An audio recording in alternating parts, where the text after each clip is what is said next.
Welcome to Straight Talk TV, the show that cares about you.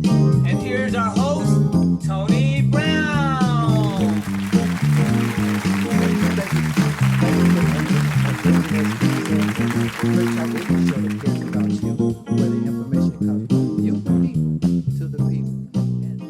But we all know every month, every day, every week is history.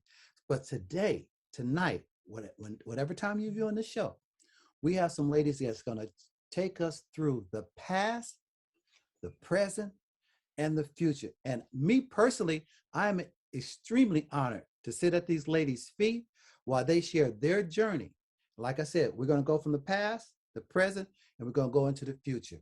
So again, I welcome all of you that's viewing us. We thank you for your emails. Keep emailing us and letting us know the topics that you like. We're going to get right into this program. The first young lady, when we say the young at hearts, and I must say, I borrowed that slogan or phrase from President Obama.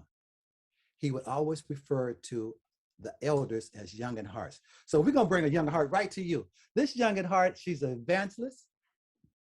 She's a doctor as well. She comes all the way from Alabama. She's been pioneering the way. She went to the A.L. Hardy Theology School, where she received associate, a bachelor's, and a master, and a PhD. And that's why we refer to her as doctor. She's a grandmother. She's been a pioneer in this community. Please welcome Dr. Evangelist Mother Wells. Come on, Mother Wells. Give a clap for Mother Wells. Come on, Mother Wells. Yes. God bless you all. God bless you. God bless you. Mother Wells, I'm so happy to be here today, to be Mother on Wells, with you. It's a blessing to have you. And I was sharing with Dr. Terrell, I want to just be able to sit at the feet of some of my young at hearts while they share the history of them coming to Portland, what they've been doing in Portland, and just go ahead and share a little bit, Mother Wells, about your journey. Well, my journey, it wasn't that bad, but I came all the way from Mississippi to Seattle, Washington, and after Seattle, Washington, I came to Portland, Oregon. And I just want to thank the Lord, because when we were sent to Portland, we were sent to start a church. And we started it down Mississippi Street. And when we went on Mississippi Street, we saw a lot of Black people that was in that area. And we thought, oh my, that'll be very good. We're not, we wasn't picking out just Black, but we just was, sometimes you want to see your color that's in that area. And they were there. And so we started that in a little storefront. And the Lord blessed us. The storefront, we had a mother by the name of Mother that was from, mother that came here. She was Shepherd, actually, Mother Shepherd, and Deacon Shepherd. And they had about 8 or 9 children. And so when those children came in the church, they were already saved, but they came in the church and they brought girlfriends with them. Sometimes young men, when they are out, and they've grown up, they have the girlfriends to come. So we looked in our church and seemed like it was full because we had the Shepherd family there. And not only that, but we went out into the streets. We invited people to come into the church, and they came in. Our little church started late, but it was almost full with people. And I just want to thank the Lord. I had a wonderful husband. Bishop A.A. Wells was my husband and my pastor. Sometimes I would beat the drums. Then we had Deacon Shepherd. He knew how to play the piano. He would play the piano. And the Lord blessed us. And while we were there, we had one man to come in, and he would come in and he'd sit in the back of the church, and he would always make a little noise. And then sometimes the bishop would, talk to him. But one day he ended up he had to go to because he got sick. So they'd take him to a nurse. They had to take him to the hospital. While he was in the hospital, he sent for Bishop, told him to come.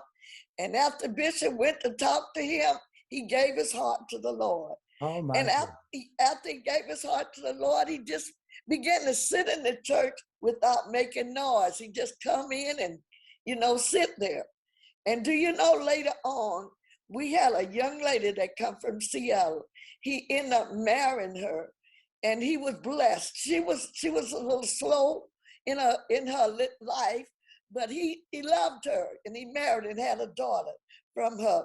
But I want to say, what was such a blessing to us, because the enemy came to hinder many ways, but the Lord came to bless in many ways. Amen. Across the street, there was they had a building over there where they drink and they smoked and did all those kind of things. But one day we looked in that building, had caught on fire, it had burned down, and the people had moved.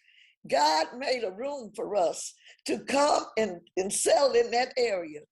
And not only that, though, one day we had a lady that would come, and she had a young son.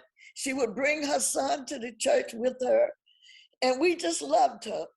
And anyway, one day we heard a noise, and it was the ambulance that was going that way. And we found out that this lady and her son got burned up. Oh, we didn't like that. That hurt our hearts. Yes. But yes. that happened.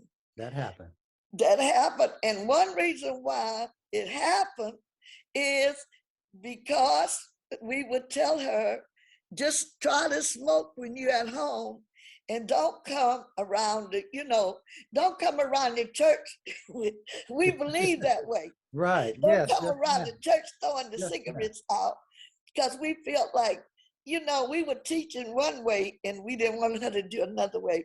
One day we heard the siren going in, and we just really hurt our hearts, because she got burned up along with her son. No. The Lord worked many things on Mississippi Street Church, and many souls. Vernon Braza, he was a singer. He sang nightclubs, and one day he came to the church. We were on our way to a laundromat, and we saw Vernon. And so I told my husband, Bishop, I said, the Lord want to save that man. Bishop said, I don't know about him, because he's way out there. Do you know? Yes. That Sunday morning, Vernon Browser came to the church and gave his heart to the Lord. Well, and the Lord blessed him in a special way. He still went out on the streets, and he carried mail, but he was singing. They call him the singing mailman. And we just thank God. The Lord worked so many miracles for us on Mississippi Street. And I just want to praise God. Absolutely. We can hear it. We can feel the energy through your voice. We can feel the energy. Yes, we can. Yes, we can. And we got some more ladies that feel that energy just like you. But I want to apologize to everyone that for a moment, engineer, would you please play the Black National Anthem? I was so excited to get in and talk to Mother Wells that I forgot to do the Black National. Please stand in your heart and your mind while we honor the Black National Anthem. Go ahead, brother engineer, please, sir.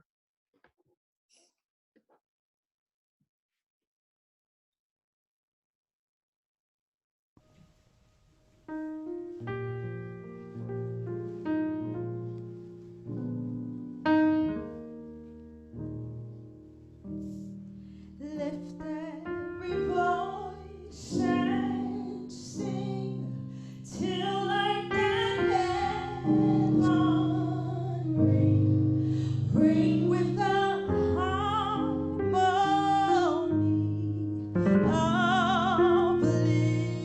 of liberty. Let our rejoicing rise high as the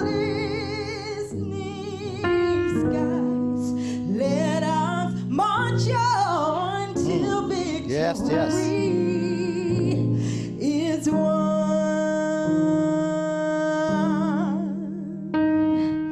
Sing a song full of that the dark past has taught us. Sing a song full of the hope that the present has brought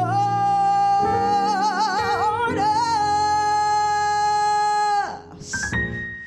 Facing the rising sun on the day begun. Let us march on till victory is won. Let us march on till victory is won. Is won. Is won. Oh my goodness. Go ahead. Yes. Ooh, we got to give a clap praise for that. Now we're going to march right on, just like the song said. I'm going to march to the young lady out of Vancouver, Washington. Elder Marva J. Trice Edwards. She come all the way from Indiana. This young lady has been the N.A.A.C.P president for over 7 years. She has been running the Oregon and Washington conferences for over 19 years. She's worked with our youth.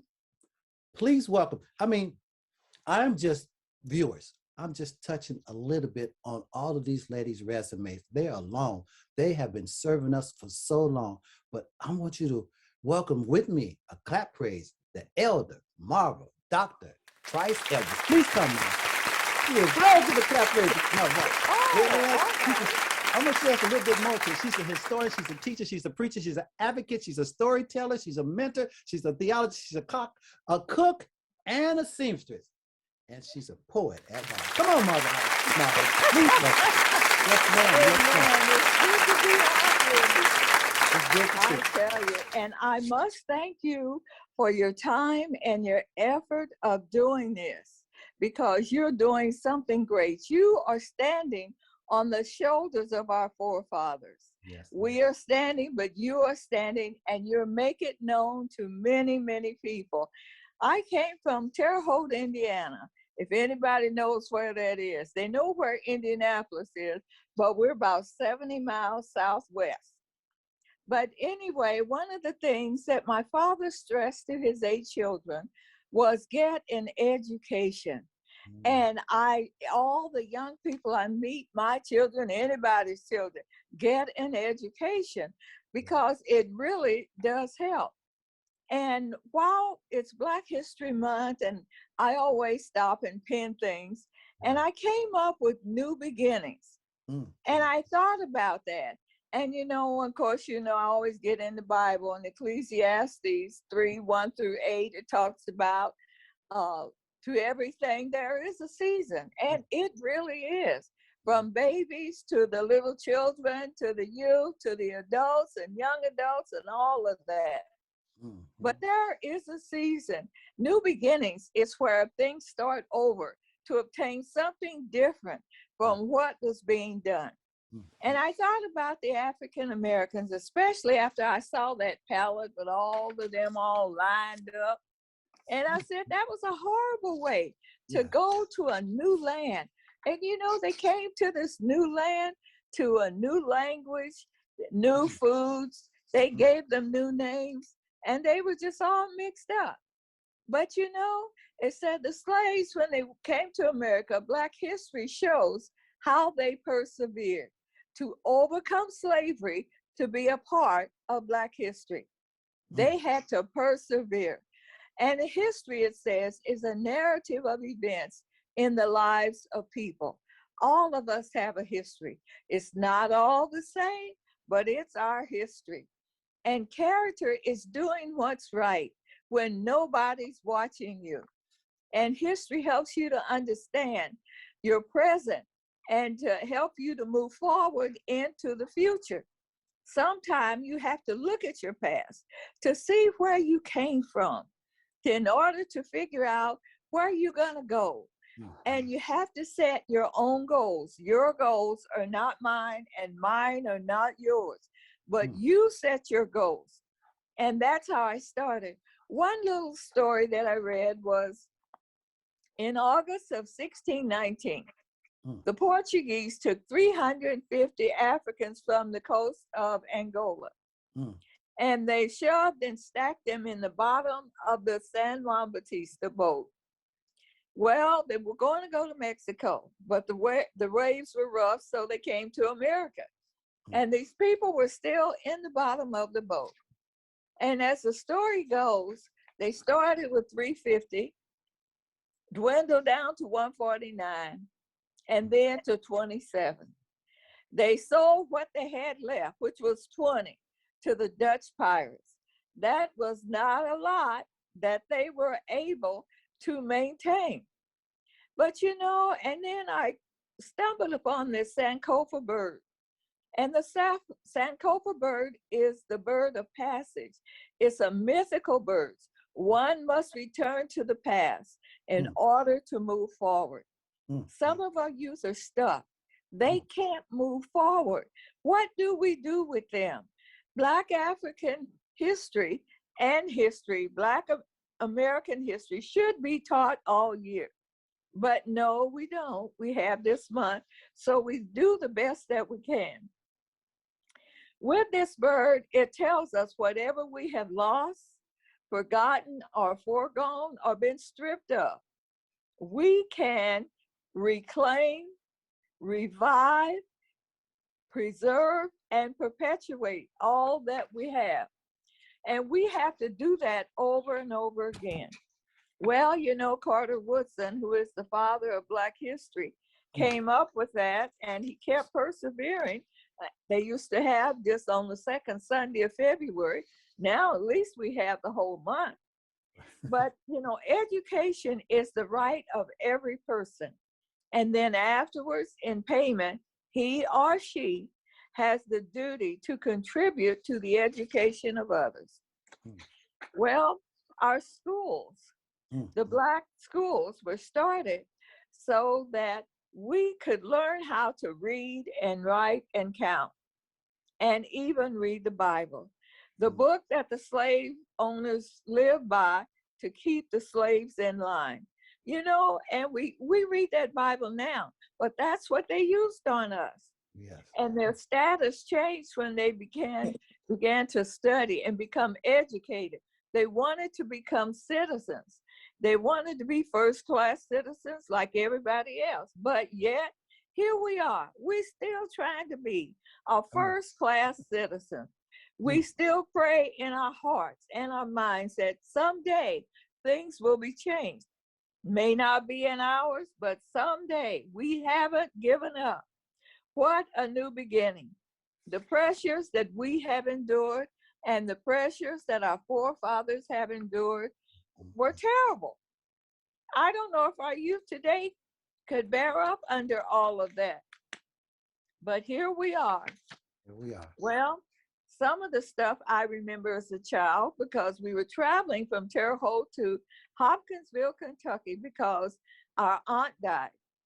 And we were driving along, and I got it firsthand. My dad was driving, it was nighttime, and here come the red lights, and the policeman stopped her.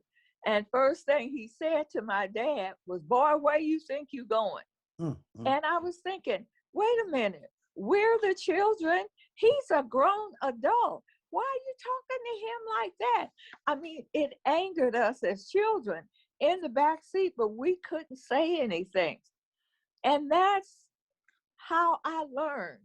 And the slaves were pressed even more than that. They were pressed beyond measure. They were pressed by great lengths. They were pressed in their soul, pressed in their mind, pressed in their liberty, pressed in running away. And we were pressed as children to hear that being said to our father. And he was saying, "Well, we just trying to go to a funeral down here in Kentucky." "Oh, these your children?" "Yeah, they my children." "Oh, okay, well, go ahead." You know, there was no reason to stop us, but yet we got stopped. And you know, it's still going on today. Well, we still are being pressed into a new beginning. I talk to all youth. I talk to my children, and they're in their 50s. I talk to my grandchildren, and they getting grown. They're over 21. And anybody's children, all my nieces and nephews, I don't care where you settle. You know, you've got to learn how to set your own goals and work one by one till you get all of them done. You can't give up because the slaves didn't give up, and we have it a whole lot better than them. We have jobs, we have homes, we can build homes, we can buy apartments, we can buy vehicles and all of that. Yes, on that little bit of money that we make, it's not as much as some of the others because, you know, fair and equal has not yet been achieved. But we still manage, with the help of God, to make our money go forward even more, to accomplish more things because of him. Well, you know, one day I was sitting here thinking, I was going through a songbook, and I said, the slaves were willing yet to risk everything for their newfound freedom. They didn't have it yet. They said they gave it to them, but they didn't have it. They couldn't use it. And I thought about the songs. And as I was talking to someone, they said, you know, I forgot about that part of it. I said, yes, they sang songs. And their slave owners didn't know what they were singing about. But they were singing about when it's time to get on the railroad, that underground railroad. And also that underground railroad went through Terre Haute, Indiana. They were coming from the south, going to the north. And some of the songs was, one was Someday, or sometimes it's entitled Beams of Heaven. And it said, beams of heaven, as I go through this wilderness below, guide my feet in peaceful ways, turn my midnight into day. So in other words, that's the night. Another one, there's a great camp meeting. That meant get your things ready to go. Oh, my journey. That meant leave the slave master's house, wade in the water, go down to the river, get in the water so the dogs can't smell you. And then we have Deep River, on my way to freedom. And then gonna lay down my burdens down by the riverside. Come on, and that was to tell them, study war no more. And then by and by to the life of slavery. And then for encouragement, they gave them, keep inching along, keep moving, keep moving, keep moving, don't stop. And then we had tramping, trying to make heaven my home. To them, their freedom was their heaven. And then when it was time, it says, come out of the wilderness. And that meant get on dry land. Many thousands gone. That meant people sold on the auction block. Mothers, fathers, brothers, sisters, their own children. Many thousands gone. And then they said it was free at last, free at last. Thank God Almighty, I'm free at last. And that meant running time was over. And then we come to that song that we sing, Kumbaya, my Lord, Kumbaya. Come on, Kumbaya, my Lord, Kumbaya. Kumbaya, my Lord. And that meant running was over. Running was over. Freedom was their newfound thing. And they could find a job, find a place to live. If it wasn't nothing but a one-room shack, it was their one-room shack. And when they got paid, it was paid in money, not in some food, not in some old clothes that the slave owners had owned and didn't want no more, and they just gave the rags to them. That's why they all wore rags. But once they got their newfound freedom, they were so excited. But you know, it wasn't over then. They still had hardships, but still they thank God for what he did for them, that they were able to get away from the slave owners. And today I say thank you for what they did and what they have done for us. Everything they did was for us today. And we need to remember that. New Come on. beginnings. Come on. Go ahead and give a clap for the historian, storyteller. She taught us, she took us somewhere and brought us back, and she dropped a whole bunch of, they say, a whole bunch of nuggets on that history. I appreciate that. Yes, you did. Yes, you did. Yes, you did. But see, I like how you brought us through the journey. Yes. The next lady I'm gonna bring is on the backs of that journey as well. She's a doctor, the Oregon Vice Chair of the Democratic Party of Oregon Black Caucus. She's an author. So she has come up in that journey that you just shared with Mother Wells, Mother Marvel. You have shared with us, people have paved the way. This lady was pushed to keep on going. She's helped paving the way to, please welcome Dr. Rosa Colquitt. Come on, doctor. All right. Yes. Thank you very much, Mr. Brown. I am feeling a lot of humility. Yes. In the fact that I'm in this space with you and with the Dr. Terrell and Dr. Wells and Reverend Edwards. I had to hold myself down. I was wanting to say hallelujah, but I held myself down. And I mean that from the bottom of my heart. I feel such a sense of humility and greatness to be in the space that you're in, because I know that it is because I know on whose shoulders I stand, and it is yours that I stand. I came to Portland, Oregon in 1996. I was just out of school. I came here after going through a divorce. I had a small child, and my family were living at that time. They're all engineers out at Tektronix and technology companies. And so I came out to kind of be with them, see that I could put my life back together, put it in a good place, and do a good job of being a single mother, something I never wanted to be, but I was where I was, and I looked to the Lord to lead me to family and to help me to rebuild in a way that I thought would be best for me, best for my family, best for my child, best for my community. And so here I am in Portland, Oregon. I won't talk about my first response to it, but at any rate, I'm still here. So that tells you a lot. One of the things I thought about when Mr. Brown called me last week, I wrote an article that I published for the state of Oregon last week. And the title of that article was America's Promise of Equity and Dignity for All. So that was the theme that I thought about when I think about Black History Month, not just this month, but all the years that we celebrate.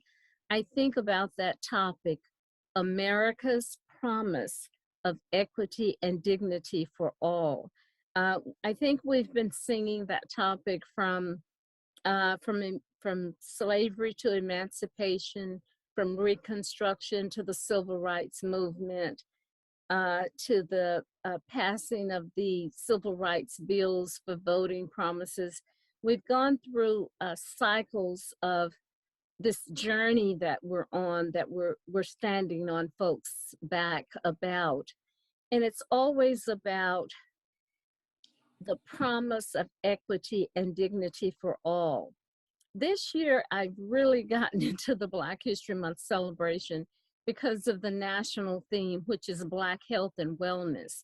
My background is research in equitable health care for Black women and other women of color. I've spent years researching that and generating funds so that we could study the topic of access and equitable health care. And so this year, when I learned that the theme for the 2020 National Black History Month would be Black health and wellness, I immediately began to read and began to look and study all of the activities that would be underway. But one of the things I want to honor this year, we've talked about those whose shoulders we stand on. I wanted to specifically mention in the time that I have is to look back at the healthcare that we have now and how we came to this healthcare that we have now. I think about a woman like Miss Henrietta Lacks, a woman who died of cancer. And in the healthcare system, the system where we fight for dignity and equity for all, we think about a woman whose cells, I think everybody knows about the HeLoc cells now, but we think about a woman who went in for healthcare and died of cancer, and her cells were used to do cancer research without her informed consent, and also to develop the polio vaccine. I think this journey that Black Americans have been on, we have truly built the America that we know now. We've done so much. We've served as guinea pigs in the unknowingly and without consent in the Tuskegee syphilis experiment. There's so many examples we can point to, but the point I want to make, when I think about celebrating Black history and looking at the greatness and the largeness of people, of who I am, their blood flows through me. I am so proud to be walking through this journey and to know that I can do something to look for the person that comes beyond me, like all of us are doing today. But when we look at the specific celebration for 2022, which is about Black health and wellness, there's so much to be proud of.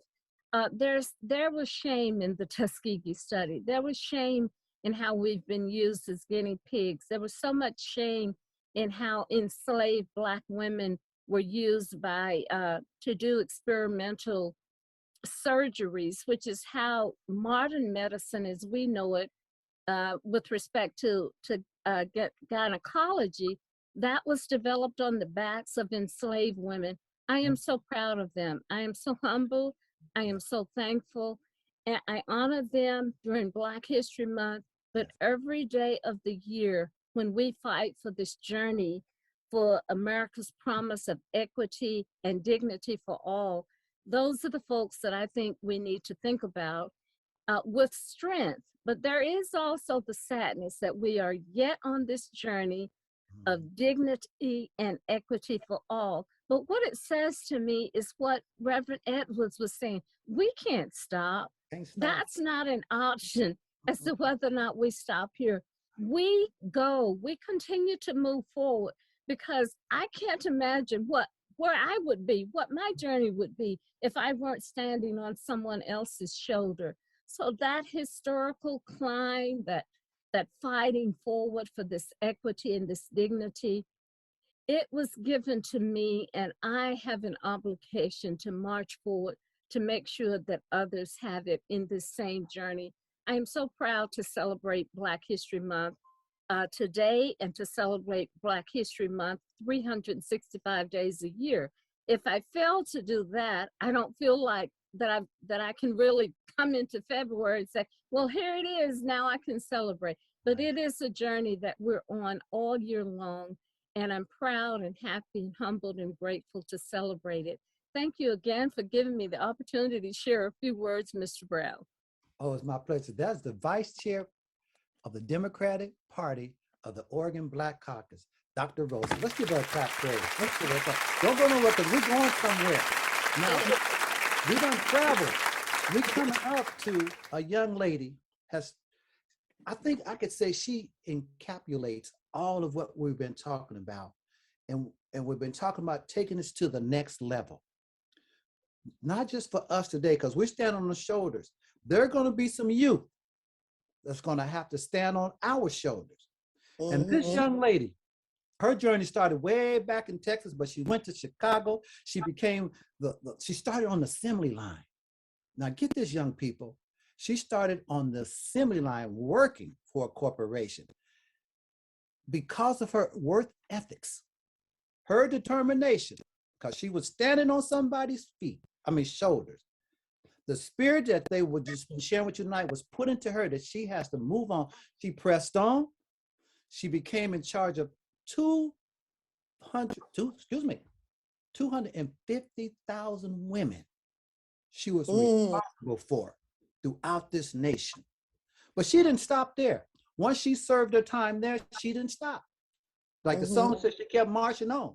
Like Mother Marvel said, we can't stop now. While the doctor said, we can't stop now. Well, Mother Wells said, we got to keep on pushing. She kept on pushing, but she only kept pushing.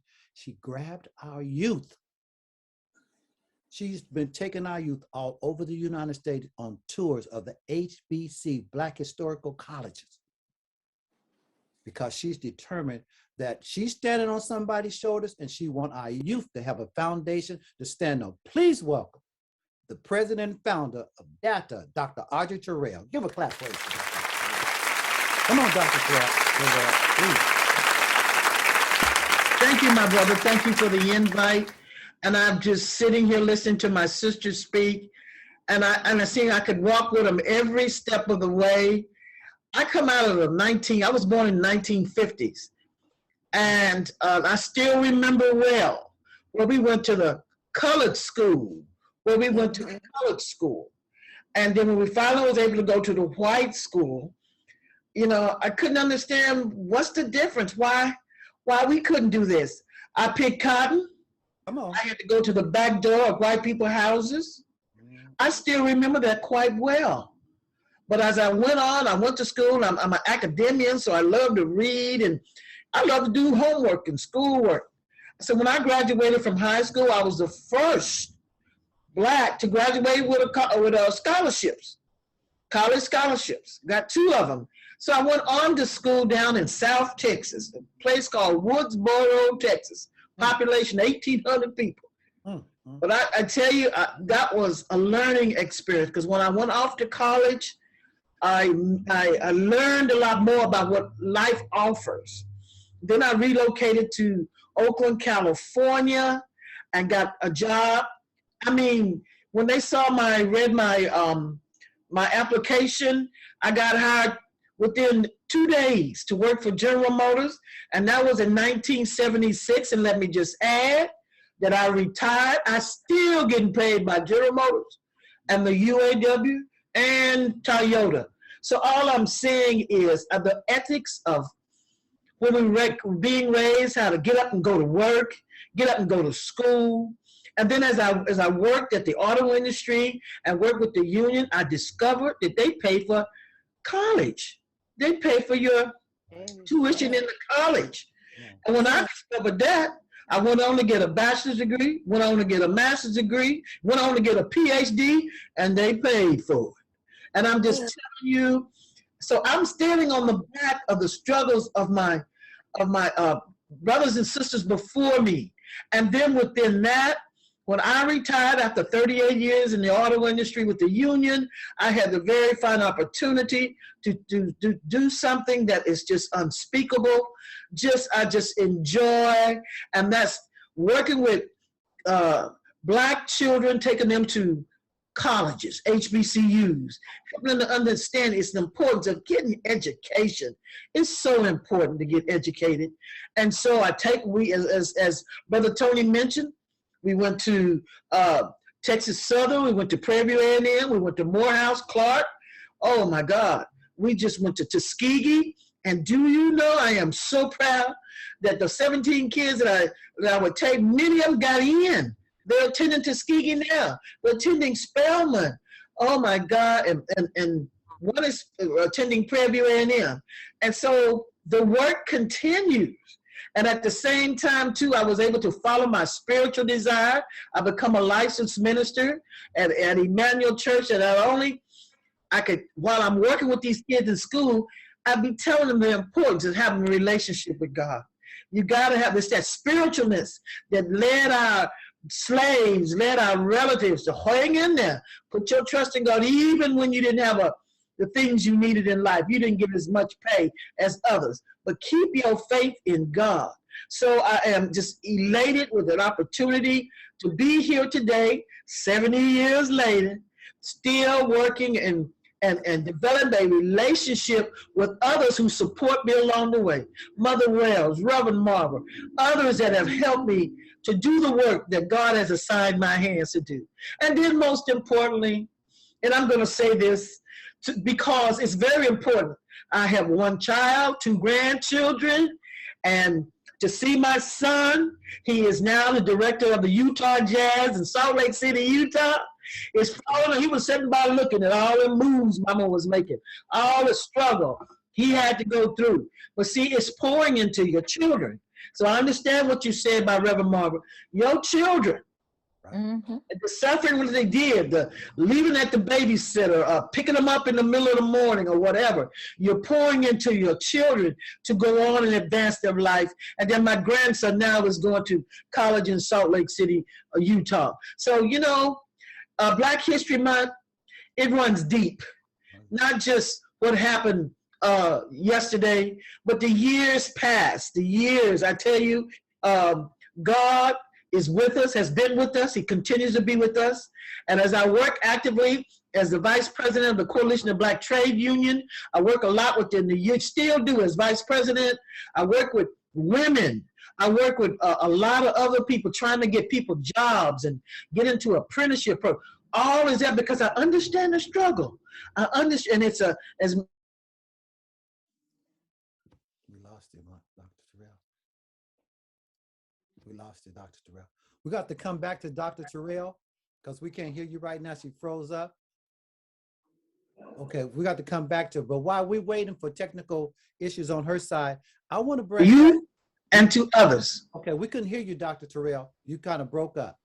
Oh, I just want to say that I will continue to continue to fight.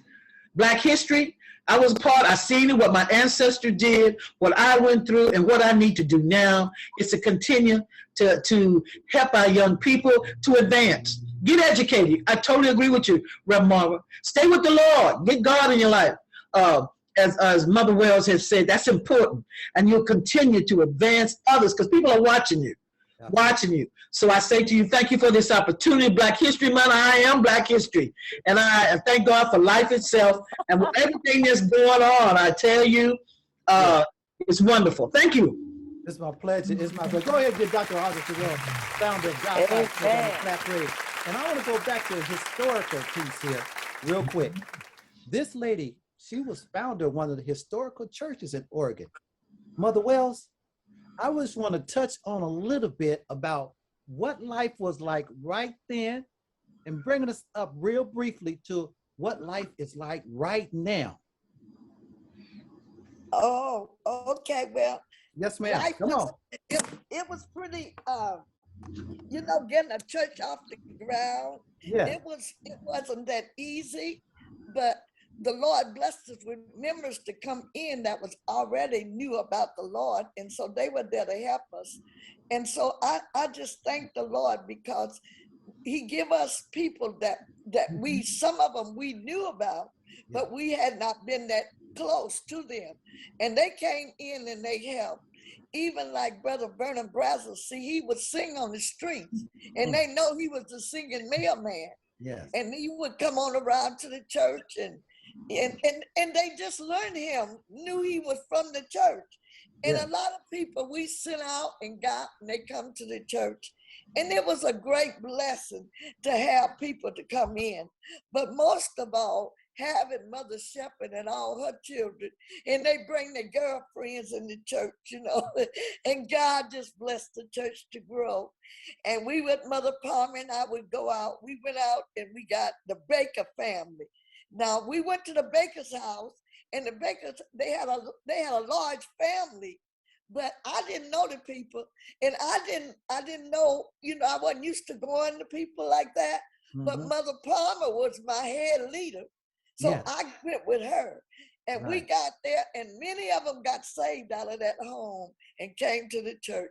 So the Lord just blessed in many ways, and I just thank God for the time that we spent, you know, getting people saved. We moved from one church to the other church, and then from that church to another church. So God was with us all the way.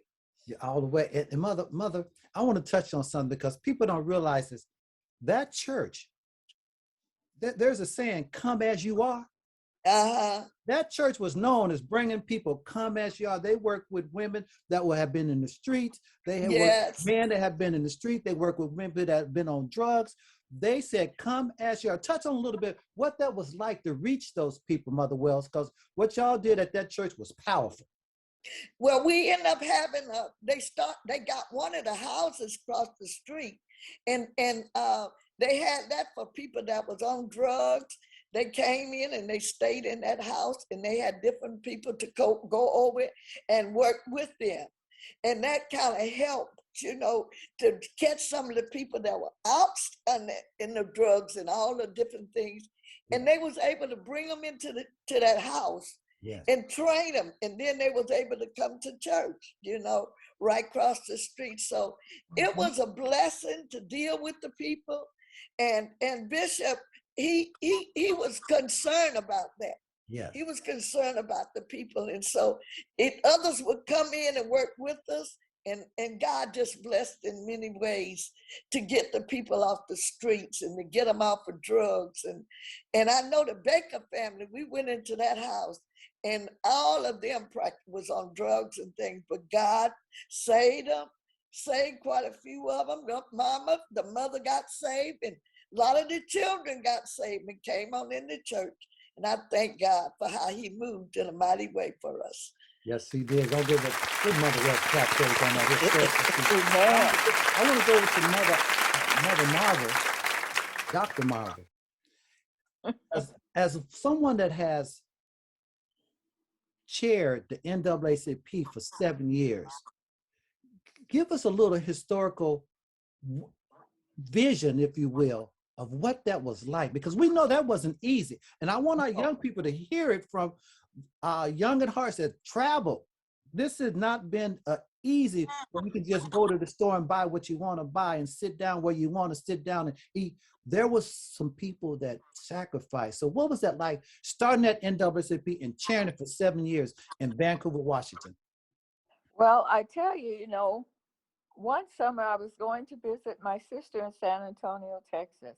And I was taking the bus from Terre Haute to St. Louis, and there the train.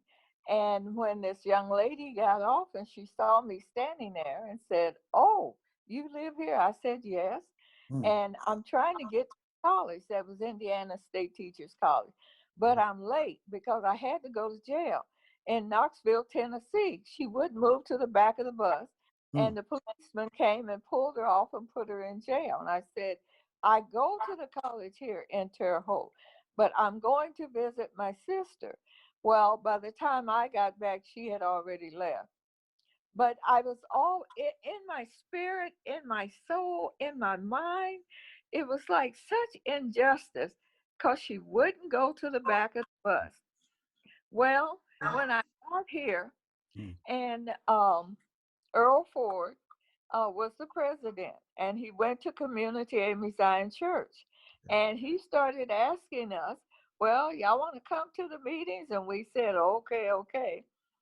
And after a while, he says, "You be our religious affairs person, and we want you to pray before we start and pray us out when we end, because we're going through some trying times." And he was trying to get something going for the youth, and a lot of us at the church joined him.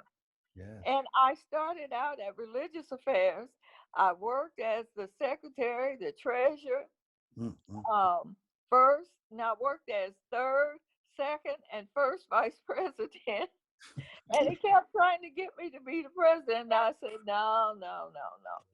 Anyway, so Margot Bryant, he talked her into it. And she started out with it. And she said, "Marva, you better come to this meeting because I'm resigning. And I know you can handle this because I know your brain, you're always plotting and strategizing. And you can handle these people and all the things that's going on in the city because you've been out there with them. You know, you see things in the paper, and I'd go to the meeting and sit there and look at them. And they say, "Now, what is your name again?" And I tell them, "Well, the next time we be at another meeting," it was like, "Oh, hi, oh, see, you're here," you know. And then when I became the president, I listened to what the people were saying with their complaints. I listened, we studied it. I went to my executive board, and we discussed, how can we help this person? I mean, they need help. We all need help. And I just went from there. And, you know, I received a call about a week ago wanting to know if this was the telephone number of the N.A.A.C.P. And I told them, no, it's not. But I tell you, one thing that I just learned a few days ago. I have been seeing in a lot of Black history books the picture of these two young men that they hung in Marion, Indiana. And every time I saw it, I was just like, oh, Lord Jesus, what about their families, you know? Yeah. But the book that we studied for the rites of passage, it had the two young men's name. And when I saw the name of one, I was like, oh my God. Yes. I know I have an auntie and she had that same last name. So I was able to call her grandson. And he has been working on history.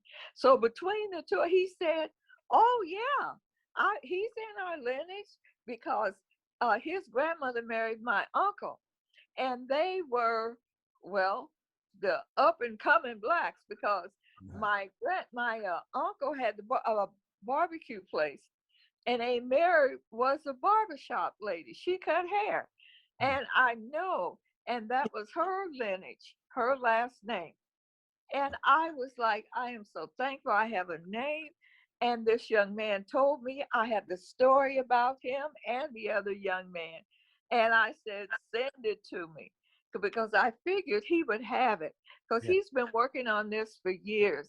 And I said, this needs to be told. It needs to be lifted up. The family. And this was back in 1930, this was done. It was before I was born, but still we need to recognize that. These people they were killing had names. They didn't even do what they said they did.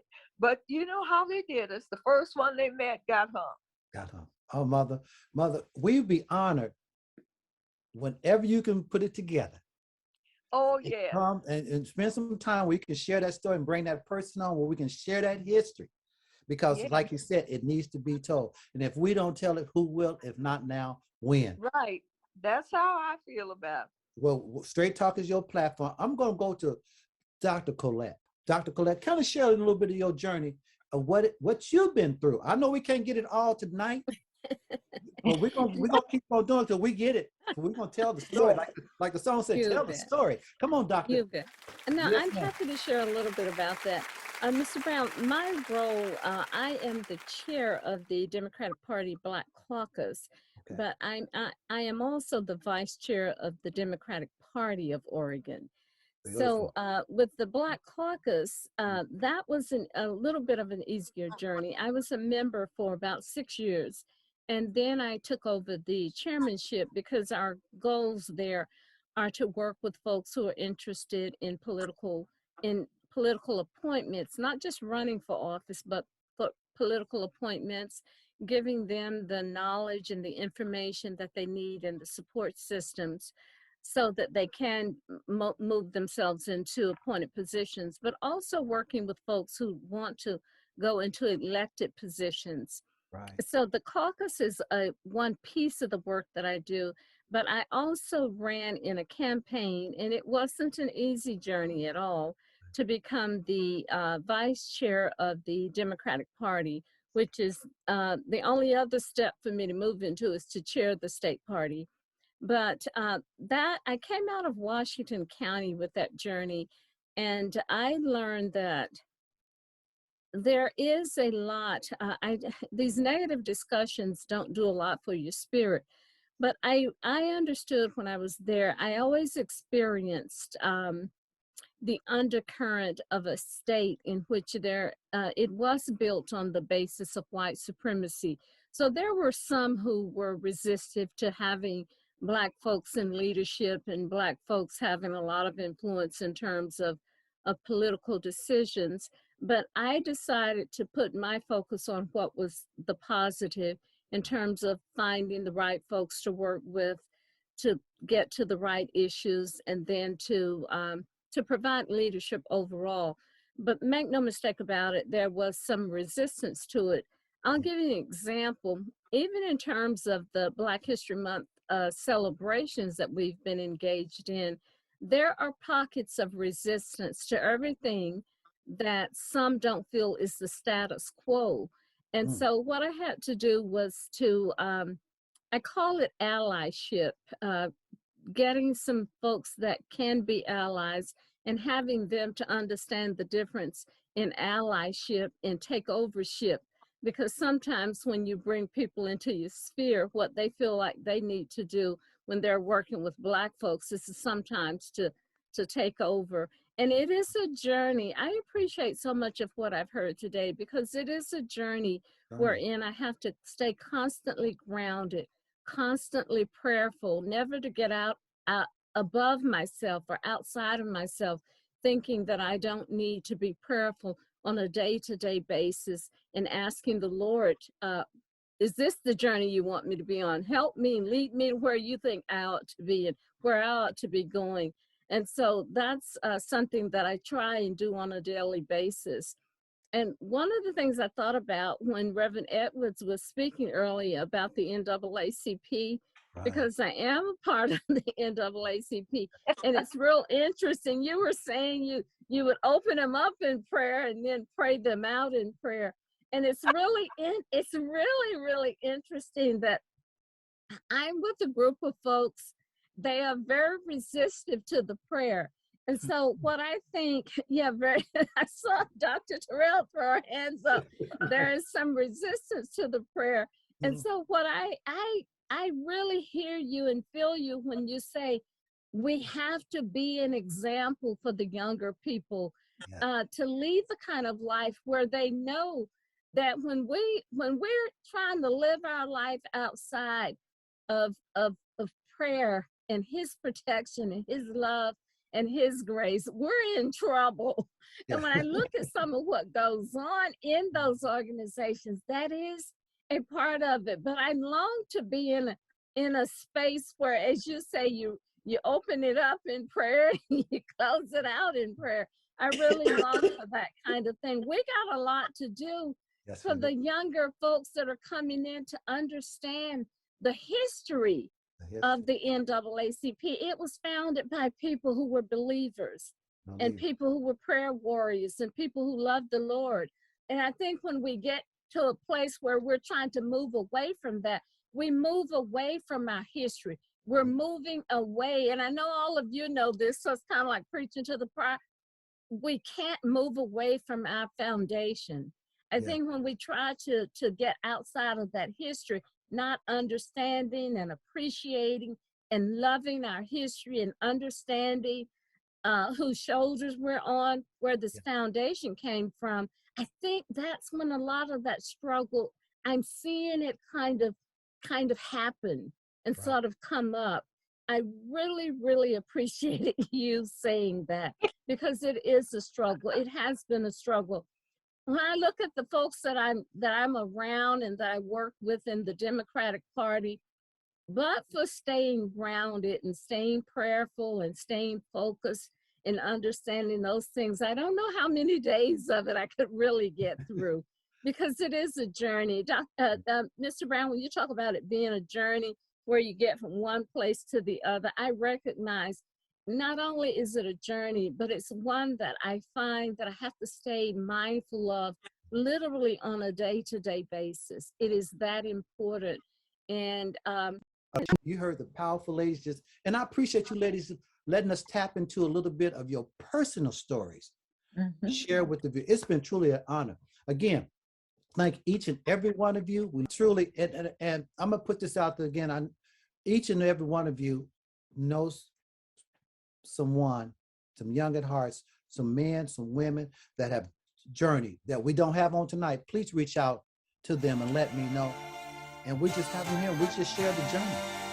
We'll share the journey.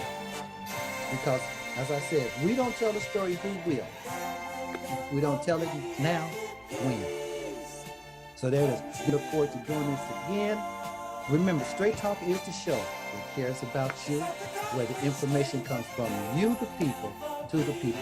Be blessed, love on each other, and remember, have a blessed day. Thank you, everybody. Go ahead, brothers and sisters. Thank you. Be blessed, everybody. Thank you again.